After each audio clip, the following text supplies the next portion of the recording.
तो आज का सीआईडी का एपिसोड काफ़ी मज़ेदार था। तो आज का सीआईडी का एपिसोड शुरू होता है जिसमें हमें बस स्टेशन दिखाया जाता है जहाँ पे कई सारी बसेस खड़ी रहती हैं और वहाँ पे एक बंदा बस की चेकिंग करने आ रहा होता है।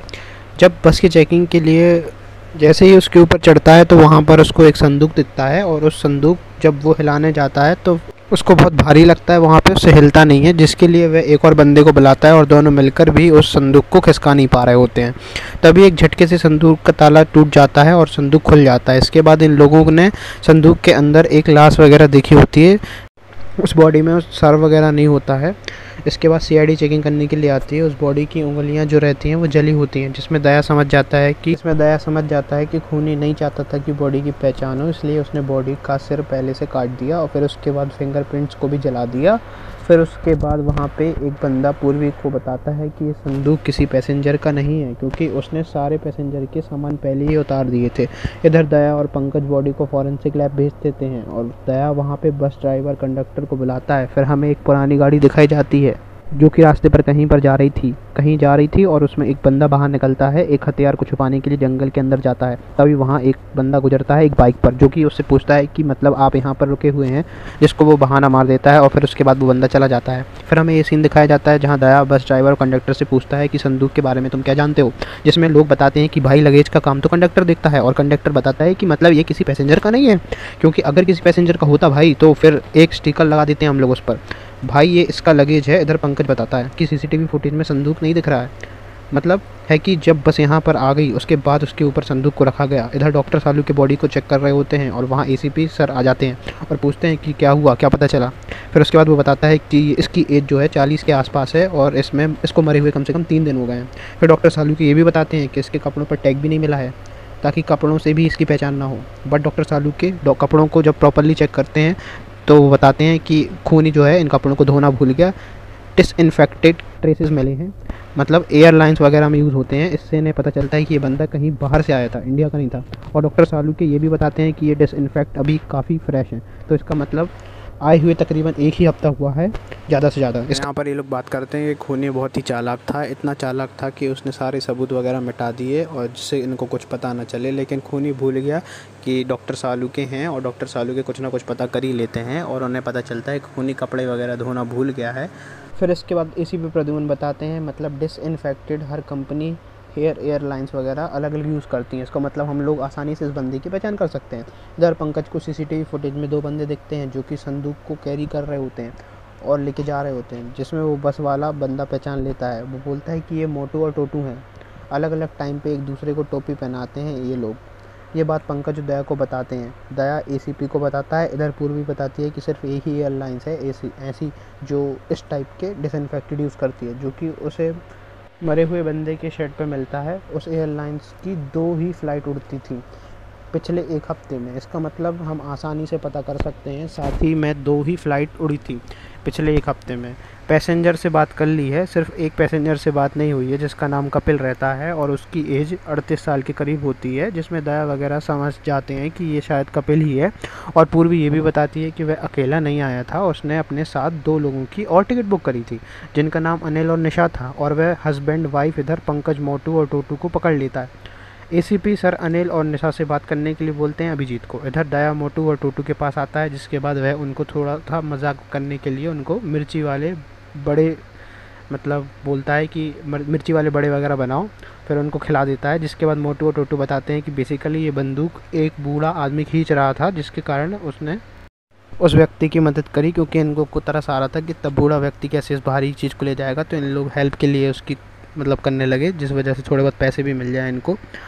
जिस स्टिकर पर लिखा हुआ था कभी ना आधा स्टिकर फटा हुआ था और वह बूढ़ा आदमी फिर सीसीटीवी फुटेज में भी इन लोगों को दिख जाता है, जिसे मोटू पहचान लेता है। इधर पूर्वी और अभिजीत अनिल और निशा के घर आ रहे होते हैं, जहां अनिल बताता है कि उसके ताऊजी की डेथ हुई थी कुछ टाइम पहले, इसलिए वह साउथ अफ्रीका से इंडिया आया था और कपिल उसका बेसिकली पीए था और वह ताऊजी की प्रॉपर्टी वगैरह अपने नाम करवा रहा था। और फिर सीआईडी वाले कपिल के बारे में पूछते हैं और फिर उसके बाद अभिजीत बोलता है कि उन्हें एक डेड बॉडी मिली है जिन पर शक है कि इन्हें शायद कपिल ही हो सकता है। वो अनिल बताता है कि कपिल को पिक करने उसका कोई एक फ्रेंड आया था, जिसकी शक्ल उस संदूक वाले बूढ़े आदमी से मैच करती है। और जैसे ही सीआईडी वाले समझ जाते हैं ये बंदा अपना बेस बदला हुआ है चेहरे का।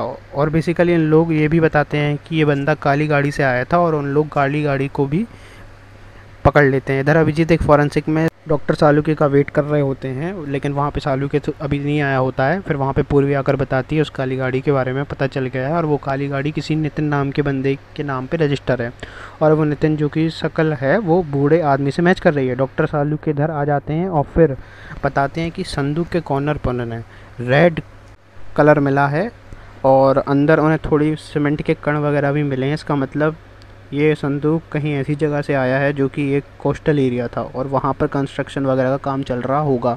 इधर पूर्वी अभिजीत नितिन के घर आ जाते हैं और वहाँ पर नितिन की वाइफ मिलती है और नितिन का साला मिलता है, जहाँ पर वो सीआईडी वालों को बताते हैं कि नितिन निकम्मा आदमी था और वह शादी से पहले बताता था कि मतलब वो साउथ अफ्रीका में काम वगैरह करता था और उसका अच्छा पैकेज था। शादी के बाद तो वो कभी गया ही नहीं साउथ अफ्रीका में, और इन लोगों ने ये भी बताया कि वो काफ़ी बेवड़ा वगैरह भी था। जिसके बाद इन लोग समझ जाते हैं कि शायद नितिन, फिर उसके बाद यहाँ पे अभिजीत वगैरह उस नितिन का नंबर ले लेते हैं कि आप हमें उस नितिन वगैरह का नंबर दे दो। तो उसकी पत्नी वहाँ पे नितिन वगैरह का उसने नंबर दे देती है और बोलती है कि मेरा तो कभी उठाता नहीं है, आप लोगों का क्या उठाएगा, और फिर उनको नंबर वगैरह वहाँ पे मिल जाता है। इधर दया और पंकज जैसे ही कोस्टल लोकेशन पर पहुँचते हैं जहाँ पे उनको सेम टाइप का एक ट्रक दिखता है और उस ट्रक पर कभी नहीं खुशियाँ नाम का लिखा होता है, जिसमें वो लोग समझ जाते हैं कि वो संदूक यहीं से आया था, और पंकज को यहाँ पर दया सैंपल लेने के लिए बोलता है मिट्टी का।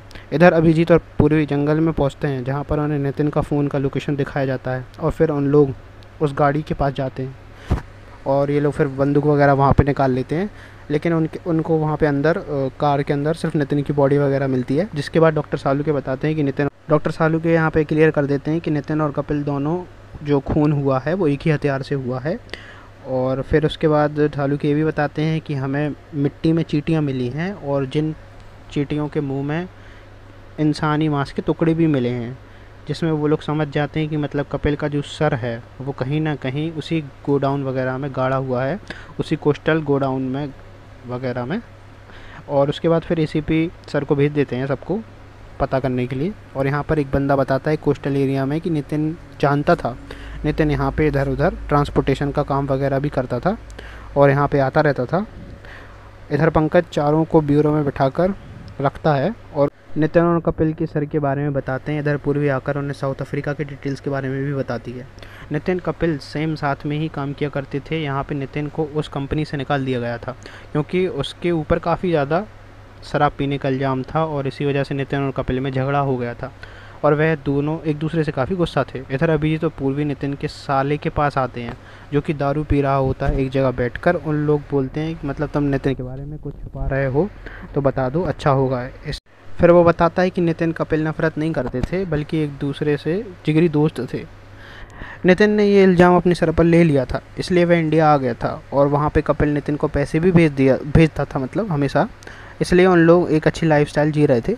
ये चीज़ जब सीआईडी वाले डिस्कस कर रहे थे, कपिल काफ़ी ज़्यादा बेवड़ा था, तो इधर डॉक्टर सालुके इस चीज़ को सुन लेते हैं और वो बोलते हैं कि अगर कोई आदमी इतने टाइम पर दारू पीता है तो उसका लीवर वगैरह डैमेज होगा और उसको सिरोसिस वगैरह हो सकता है लीवर में। बट हमें तो जो यहाँ पे बॉडी है उस पर तो ऐसा कुछ भी देखने को नहीं मिला है, कोई सिरोसिस वगैरह नहीं, सब कुछ ऑर्गन वगैरह उसके सब सही है, यानी ये तो पक्का है कि ये जो बॉडी है वो कपिल वगैरह की नहीं है।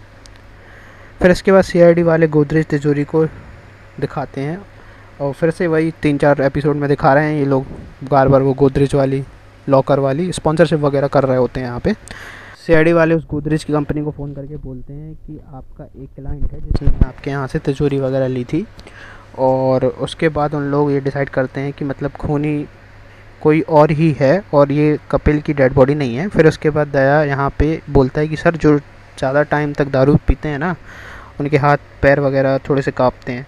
मैंने एक बंदे को देखा है जिसके हाथ पैर वगैरह काँपते हैं, मतलब वही उस टकले को देखा था, वो साउथ अफ्रीका से आया था। जहाँ पर अनिल और निशा के घर पे एक चोर, मतलब फिर ये लोग ट्रैप वगैरह रचते हैं जिसमें पंकज वगैरह ये चोर बन के जाता है और वो तिजोरी तोड़ने की कोशिश करता है और फिर सीआईडी आके उसे पकड़ लेती है।